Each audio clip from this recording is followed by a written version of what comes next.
మీ ఎలాంటి వ్యాపార ప్రకటనలకైనా వెంటనే మా ఛానల్ సంప్రదించండి. నమస్తే. ఈరోజు మన స్టూడియోలో ప్రముఖ ఆధ్యాత్మికవేత్త, ఆస్ట్రాలజర్ బ్రహ్మశ్రీ సుభాష్ శర్మ గారు మనతో ఉన్నారు. గురుగారితో మాట్లాడదాం. నమస్కారం గురుగారు. శ్రీమాత్రి. సో ఆగస్ట్ మాసం, విశేషంగా శ్రావణ మాసం, తులారాశి వారి టైం ఎలా నడుస్తుంది, ఎలాంటి స్థితిగతులు వీళ్ళు ఎదుర్కోబోతున్నారు, ఓవరాల్గా ఎలాంటి జాగ్రత్తలు తీసుకోవాలంటారు? తప్పకుండా తెలియజేస్తాను. ముందుగా ప్రేక్షకులందరికీ శ్రీమాత్రే నమః, శ్రీ గురుభ్యో నమః.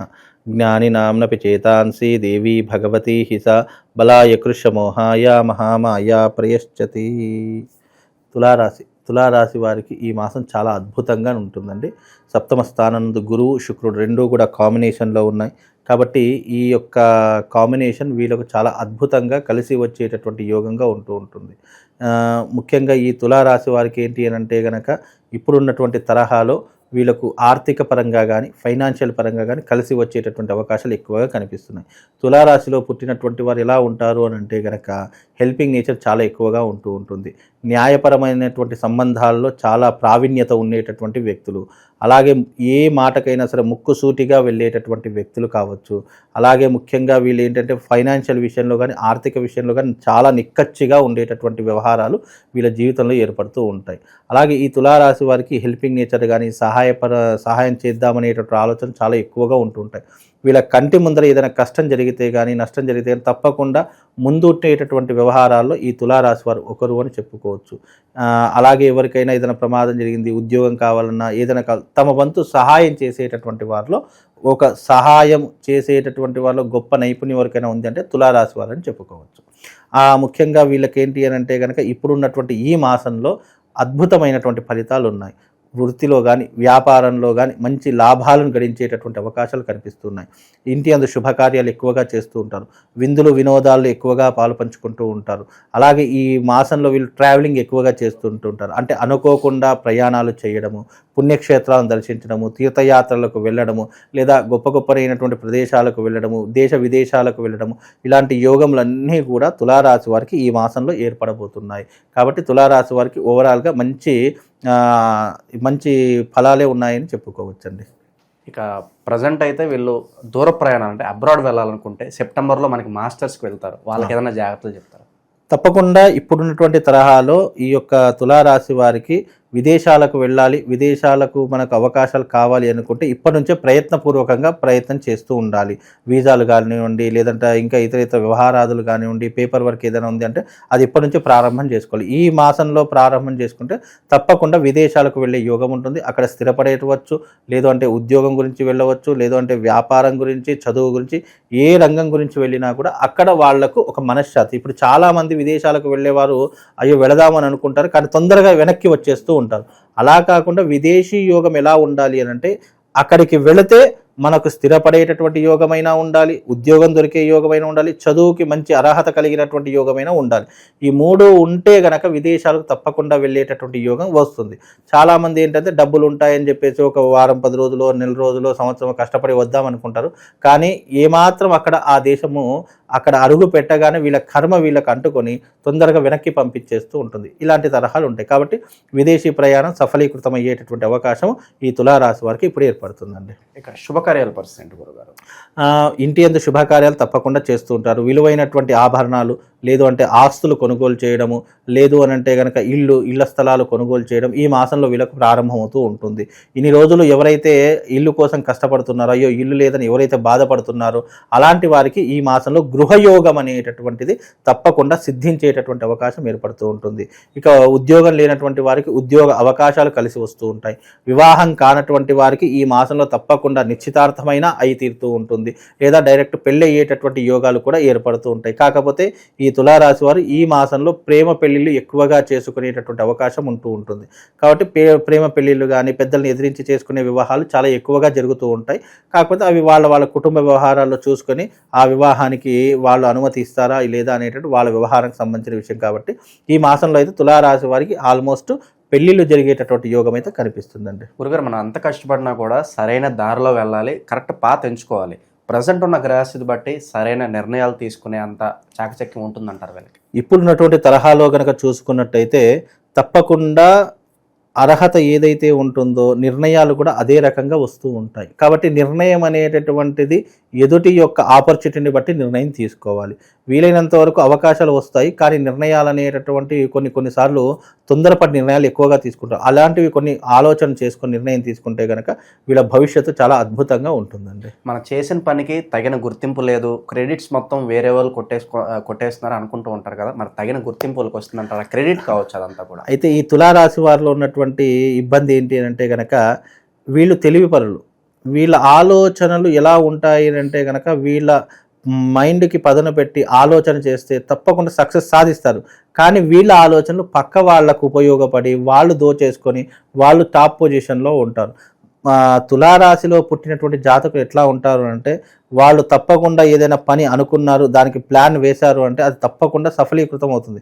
కానీ వాళ్ళ శక్తి వాళ్ళు ఇప్పుడు ఆంజనేయ స్వామి శక్తి ఆంజనేయ స్వామికి ఎలాగైతే తెలియదో తులారాశి వారి యొక్క శక్తి తులారాశి వారికి తెలియకుండా ఉంటుంది.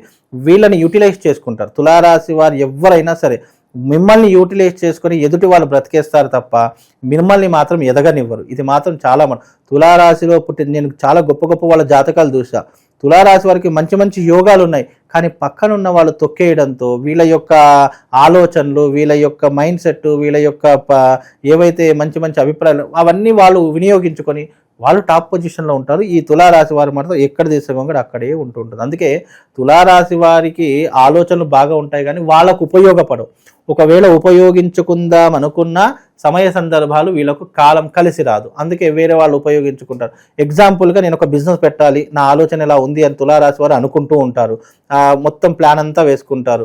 ఎలా ఉంటుంది, ఏంటి, ఇన్కమ్ ఎంత, అవుట్సోర్స్ ఎంత మనం ఖర్చు పెడతాం, ఎంత వస్తుందని అన్నీ వేసుకుంటారు. ఇవన్నీ పక్కనున్నవాడు లేదా చుట్టుపక్కల వాళ్ళు లేదా స్నేహితులు అన్నీ చూస్తూ ఉంటారు. అబ్బా ఇదేదో మనం పెడితే బాగుంటుంది, వీనికంటే ముందు మనం పెట్టేయాలని చెప్పేసి ఈ ప్లాన్ అంతా దొబ్బేసి వాడు పెట్టేసుకుంటాడు. అందుకే తులారాశి వారు చాలా జాగ్రత్తగా ఉండాలి. ఎవరిని నమ్మకూడదు. తులారాశి వారు ఎవరైనా నమ్మారు అని అనుకుంటే నమ్మించి మోసపోవడంలో తులారాశి వారు ముందుంటారు. కాబట్టి ఎవరిని నమ్మకూడదు. వీలైనంత వరకు రహస్యాలన్నీ మన దగ్గరే పెట్టుకునే ప్రయత్నం చేయాలి. మనము ఇన్కమ్ సోర్స్ కావచ్చు, అవుట్ గోయింగ్ కావచ్చు, లేదు అని అంటే కనుక ఈ పెట్టుబడుల విషయంలో కావచ్చు చాలా జాగ్రత్తగా ఉండాలి. పని జరిగేంత వరకు చెప్పకూడదు. ఎవరికి పని జరిగేదాకా ఎవరికి చెప్పకూడదు. ఒకవేళ నువ్వు చెప్పావంటే ఆ పని నువ్వు చేయలేవు, పక్కనున్న వాడు నీకంటే ముందు పెట్టేసి వాడు ఎదిగిపోతూ ఉంటాడు. కాబట్టి ఇలాంటి కొన్ని విషయాలు జాగ్రత్తగా ఉండాలండి. రిస్క్ అయినా పర్వాలేదు, ఒక స్టెప్ ముందుకేసి అప్పు అయినా పర్వాలేదు వ్యాపారం పెట్టేద్దాం అనే ఆలోచనలు కొంతమందికి ఉంటాయి. వాళ్ళకి ఎలా ఉండబోతుంది? అప్పు చేయడం మంచిదే. ఇప్పుడు జీవితంలో ఎంత పెద్ద వ్యక్తి అయినా మూడిటి గురించి అప్పు చేస్తాడు. ఒకటి బిజినెస్ గురించి, 2 పెళ్లి గురించి, 3 ఇల్లు గురించి. ఈ మూడిటి కోసం అప్పు చేయనటువంటి వ్యక్తి ప్రపంచంలో ఎవ్వడూ లేడు. ఆల్మోస్ట్ నాతో సహా ఎప్పుడైనా సరే బిజినెస్ పెట్టాలి అని అంటే కనుక ఎంతో కొంత అప్పు లేని బిజినెస్ పెట్టలేము. పెళ్లి చేయాలి అని అంటే కనుక ఎంతో కొంత మన దగ్గర ఎంత ఉన్నా కాస్తో కుస్తో అప్పు చేసే మనం పెళ్లి చేయాల్సినటువంటి పరిస్థితులు ఏర్పడతాయి.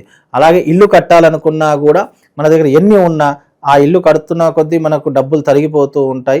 ఇంకా కాస్త అప్పు తెచ్చైనా సరే ఒకేసారి కట్టుకుంటున్నాం కదా అని చెప్పి లగ్జరీగా కట్టుకుంటారు. కాబట్టి ఈ మూడిట్లో అప్పులు అనేది తప్పవు.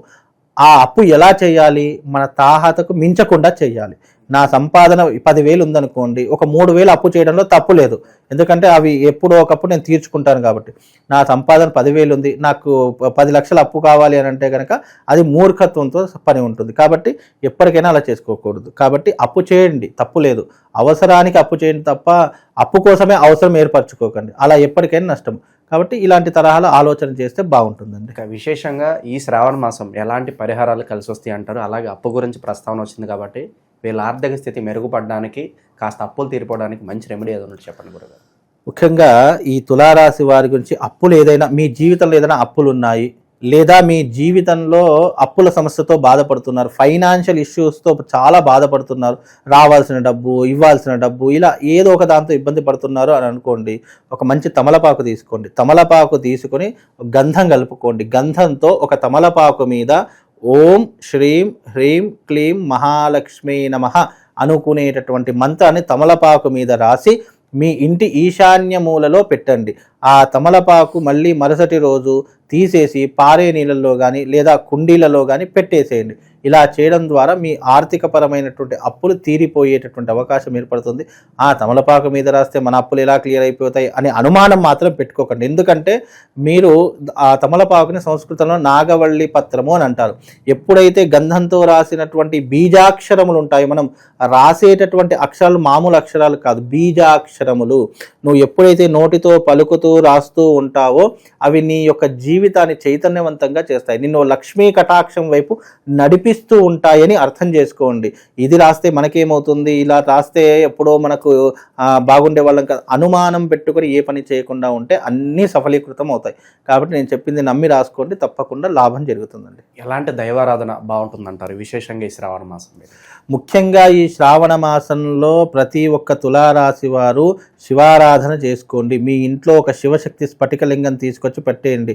మీకు దొరకలేదా నాకు ఫోన్ చేయండి, తప్పకుండా మీకు ఒక శివలింగం పంపిస్తాను. ఆ శివలింగం ఇంట్లో పెట్టుకొని దాన్ని ప్రతినిత్యము ప్రతిరోజు ఈ శ్రావణ మాసం నెల రోజులంతా కూడా దానికి అభిషేకాది క్రతువులు చేసుకోండి. అభిషేకం అంటే ఏదో గంటలు గంటలు కూర్చొని చేసేటటువంటిది కాదు. 10 నిమిషాలు కూర్చోండి, పంచామృతంతో పాలు, పెరుగు, తేనె, నెయ్యి ఒక దాంట్లో కలుపుకొని చక్కగా ఓం నమ శివాయ పంచాక్షరి మంత్రం చాలు. లేదు అని అంటే గనక మృత్యుంజయాయ రుద్రాయ నీలకంఠాయ శంభవే అమృతేశాయ శర్వాయ మహాదేవాయతే నమః అనేటటువంటి మంత్రంతో చేయండి. లేదంటే నమస్తే అస్తు భగవన్ విశ్వేశ్వరాయ మహాదేవాయ త్ర్యంబకాయ త్రిపురాంతకాయ త్రికాగ్ని కాలాయ కాలాగ్ని రుద్రాయ నీలకంఠాయ మృత్యుంజయాయ సర్వేశ్వరాయ సదాశివాయ శ్రీమన్మహాదేవాయతే నమః అనేటటువంటి శ్లోకంతో మీరు అభిషేకం చేసిన మీ జన్మ ధన్యమవుతుంది. మీకున్నటువంటి నెగిటివ్ ఇంపాక్ట్ తొలగిపోతుంది. శివుడి యొక్క సంపూర్ణమైనటువంటి అనుగ్రహం మీకు కలుగుతుందండి. ఓవరాల్గా తులారాశి వాళ్ళు ఎలాంటి జాగ్రత్తలు తీసుకోవాలి, ఎలాంటి పరిస్థితులు ఎదురవుతాయి అద్భుతంగా వివరించారు. ధన్యవాదాలు. శ్రీమంత్.